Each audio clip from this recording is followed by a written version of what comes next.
Hi అండి, this is రాగా. ఈరోజైతే ఎంతో ఈజీగా, టేస్టీగా, సమ్మర్లో ఎక్కువగా చేసుకునేటువంటి ఒక పాతకాలం నాటి రెసిపీతో మీ ముందుకైతే వచ్చానండి.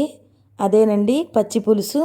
దీని తయారీ విధానం ఎలాగో మీకైతే చూపిస్తానండి. ఇది తయారు చేసుకోవడం కూడా చాలా తేలికండి, చాలా టేస్టీగా కూడా ఉంటుందండి. ముందుగా నేనైతే ఒక నిమ్మకాయ సైజ్ అంత చింతపండునైతే తీసుకున్నానండి. దాన్ని శుభ్రంగా కడుక్కొని నానబెట్టేసుకొని ఉంచుకోవాలండి. శుభ్రంగా కడిగేసుకొని నానబెట్టేసుకోవాలండి. తరువాత నేనైతే ఒక 4 లేదా 5 ఎండుమిరపకాయలని తీసుకొని స్టవ్ మీద కాల్చేసుకుంటున్నానండి. దీనికైతే నూనె లాంటిది ఏమీ అవసరం లేదండి. అలా మంట మీద కాల్చేసుకుంటే చాలండి, చక్కగా కాలిపోతాయి అవి. తరువాత ఒక పెద్దది ఉల్లిపాయ అయితే తీసుకున్నానండి. దాన్ని అయితే సన్నగా కట్ చేసుకోవాలండి ఉల్లిపాయని. దీనికి నూనె లాంటిది ఏమీ వాడమండి, ఈ రెసిపీలోను ఏమీ అవసరం లేదు కూడాను. చూసారా, ఉల్లిపాయలన్నీ కూడాను నేను చూపించిన విధంగా సన్నగా కోసేసుకోండి. తరువాత మనం ఒక గిన్నె తీసుకొని దానిలో మనం ముందుగా కోసుకున్న ఉల్లిపాయల్ని, కాల్చి పెట్టుకున్నటువంటి ఎండుమిరపకాయల్ని, కల్లుప్పుని యాడ్ చేసుకొని బాగా చేత్తోటి పిసికేసుకోండి.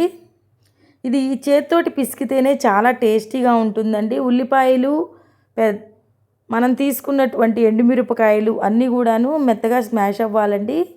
మనం మెదిపినప్పుడు ఉల్లిపాయలు కూడాను మెత్తపడతాయండి. ఉప్పేసి పిసుక్కుంటాం కాబట్టి చూసారా, నేను చూపించిన విధంగా పిసికేసుకోండి. తర్వాత దానిలోకి బెల్లాన్ని అయితే యాడ్ చేసుకోండి. మీరు తినే తీపిదనాన్ని బట్టి యాడ్ చేసుకోండి బెల్లము. ఇది కొంచెం తీయగా ఉంటేనే బాగుంటుందండి. మీకు బెల్లం వద్దు అంటే కనుక స్కిప్ చేసుకోండి. తరువాత కొంచెం కొత్తిమీరను కూడా వేసేసుకొని అన్నీ చేతితో స్మాష్ చేసుకోవాలండి. ఇది ఇలా చేతితో పిసికితేనే చాలా టేస్టీగా ఉంటుందండి.